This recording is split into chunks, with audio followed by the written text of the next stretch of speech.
When fatherhood overwhelms you, what do you turn to? What do you do for yourself when you feel the stress and the pressures of the expectations of being dad, right? I air quote that because it's a role, but that role comes with heavy responsibilities day to day. So what are you doing for yourself when you feel the burnout, when you feel the overwhelm? So this is a prompt from my 365 dad journal, and first, I'm just going to give you my inspiration for writing the prompt in the journal, and I'll kind of share with you some things that I do when my role as dad becomes overwhelming. The first thing is that prompt was written because I myself am a co-parenting dad, so my children don't live in my home full time. So half the month I am driving an hour, hour and a half just to pick up my kids for my parenting time.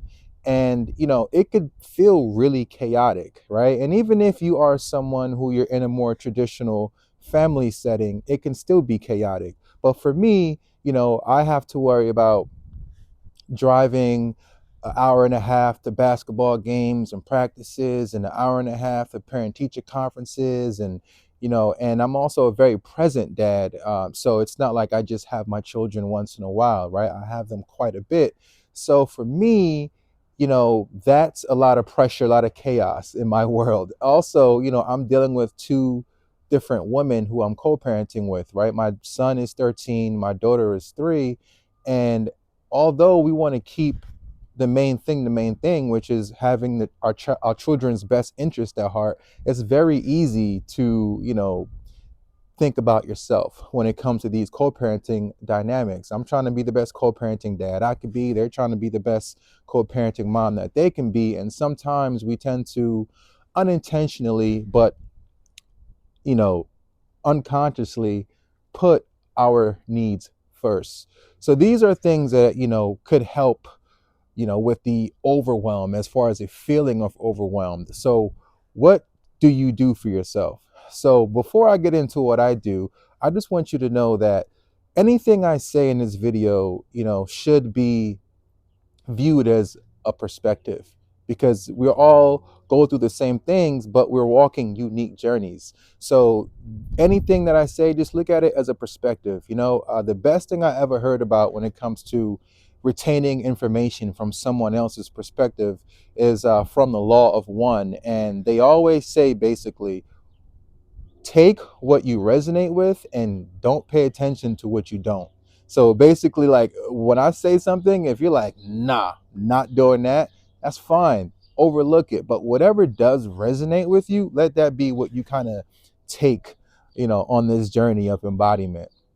So, you know, the first thing that I think of that can come to mind when I'm feeling the pressures and the overwhelm in my dad role is I like to be where I am now, outside, right? There is just this calming presence about being outside. Like right now I'm in my backyard. I could have did this video in my bedroom, but I chose to do this outside, natural sunlight.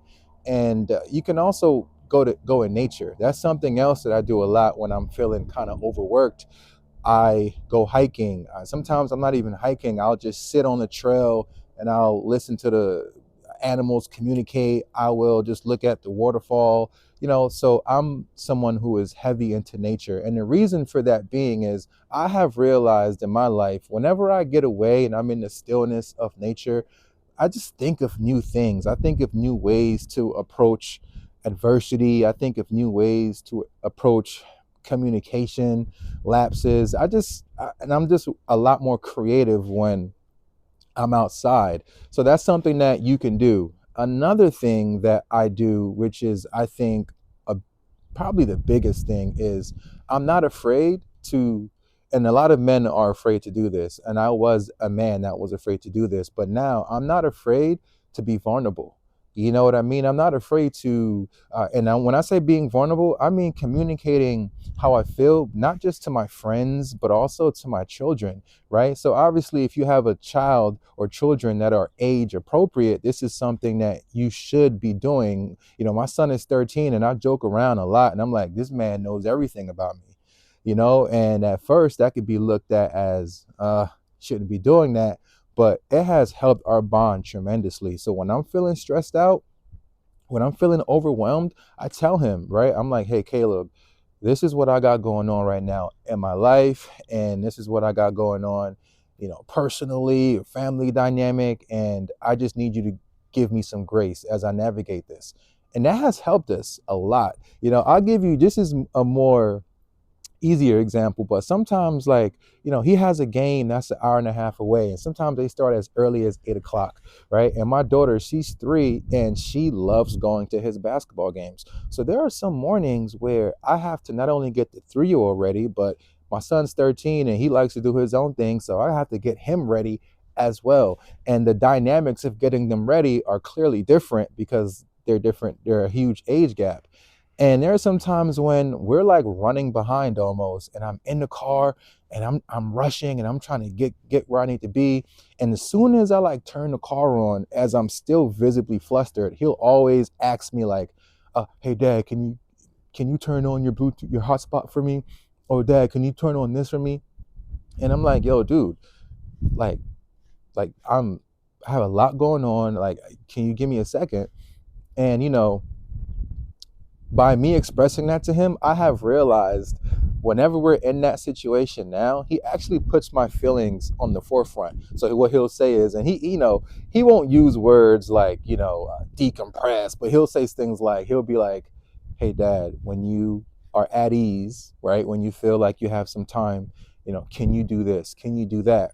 And I greatly appreciate that. When you're a parent, you don't realize how much you appreciate the little things that your kids do that can just bring you any type of comfort. And just by him saying, "Hey," basically he's like, "Listen, as you know, I'm going to ask you to do XYZ, but can you get to it whenever you feel like you have the time, whenever you feel like you're not flustered and you're at ease? Can you do this for me?"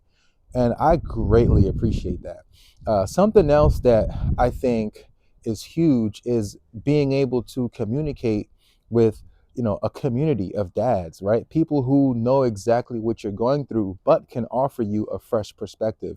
Because as always, that's the biggest thing in all of this is having a new lens, right? Having a different pair of lens on your situation. So just by, asking someone, calling up your friends who are dads and being like, "Hey, bro, like, this is what I got going on." Or like, sometimes we'll meet up at the cigar lounge and we'll just talk. Sometimes we'll go in the backyard, put the big screen up and watch sporting events. But the point is, we're socializing and we're building that community aspect of this whole thing. Because one thing we'll have to realize is, as you're probably already from some of the things I've said in this video, I'm going through what you're going through. You're going through what he's going through, and he's going through what he's going through. It doesn't matter the dynamics. It's a life that we're all going through as dads, and just being able to talk to someone about it. And don't be afraid to be vulnerable. I always say, is a bridge, right? Don't look at it as a weakness. Look at it as a bridge to cross over to get to some real clarity. And that's how I view being vulnerable as a dad and as a man. The next thing I do is a lot of mindfulness. I'm so like, I know this is like all of a sudden a thing that everyone's talking about, but I've been meditating for over 7 years while on this journey, and I promise you, it's a number one thing that I do for myself. Right? Is no one else is involved. It's just me sitting in silence. Whether that's 5 minutes, 10 minutes, 45 minutes, it doesn't matter.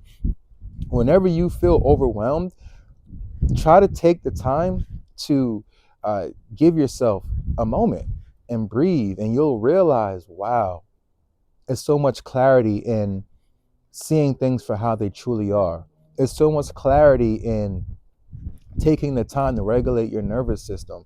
These are things I wish that I knew of when I first started my parenting journey. I first started my fatherhood journey. I was just doing the things that my dad was doing, right? Which is mostly, no fault of his. This is how he was raised, but I'm just like yelling, and I'm doing things that are not necessarily benefiting my inner world or my children's inner world. And this is why mindfulness is great, because you're not only helping yourself, but by helping yourself, you then help others by the way you are choosing to approach situations that can potentially affect others.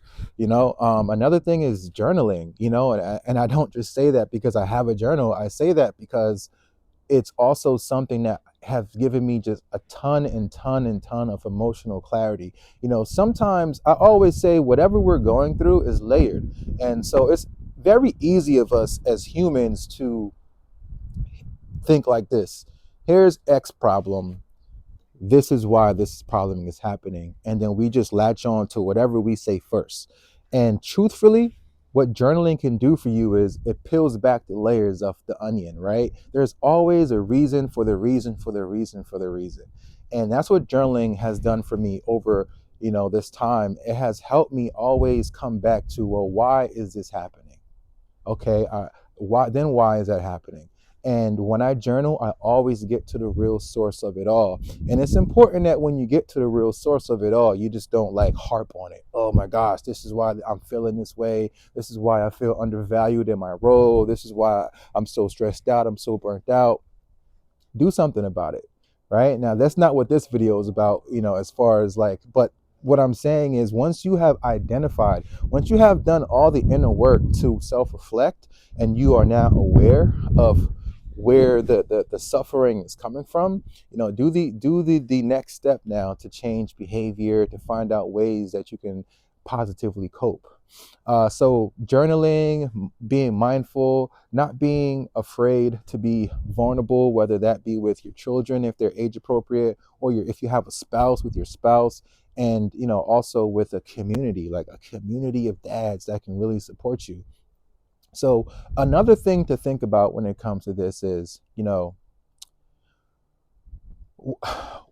why are you feeling overwhelmed, right? Because it's good to kind of like tap into yourself, to think about, ask yourself that, is it because you need to slow down, or is it because you need to taper off your expectations, right? Should you be adjusting your expectations in your role? Because we all know a lot of parents in general, we tend to embrace this feeling of perfection, right? We want to be the best dad that we can be. Sometimes we compare ourselves to other people on social media, and it's very easy for us to have lofty, unrealistic expectations when it comes to this just difficult but unique but very rewarding journey of being a parent. So you want to realize, like, why is it exactly that I'm feeling this way?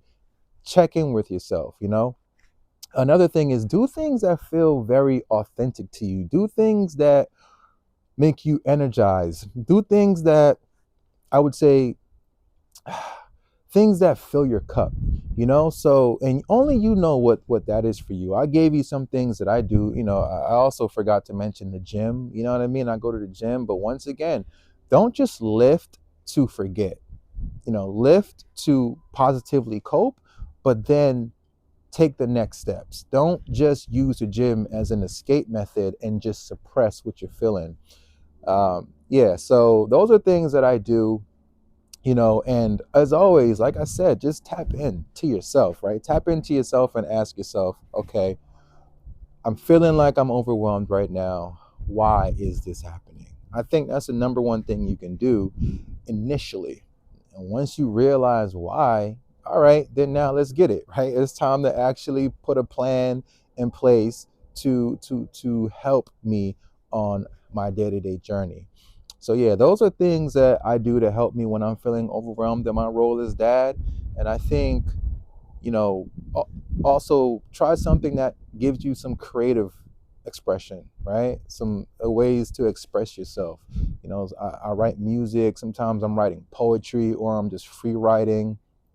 Anything that gives you a creative expression. These are things that you can do when you feel overwhelmed in your role as dad. Yeah. So I hope all of that made sense. Thank you for checking out this video. And, the goal for me in this channel is to not only help dads cultivate a mindfulness and a self-awareness practice, but it's also to help dads be okay with even listening to something like this, right? To help dads move out of this completely traditional way of being dads, right? And tap into more of a emotional well-being way of being a dad, and I think we can be everything. We can be the tough ones, but we can also be nurturers, right? We can also lead with expectation, but also lead with affection and understanding. And I think you don't get that a lot when you're looking at ways on how to be a better dad and a better man. So hopefully this was helpful. I'm sending nothing but light, and I'll catch you on the next one.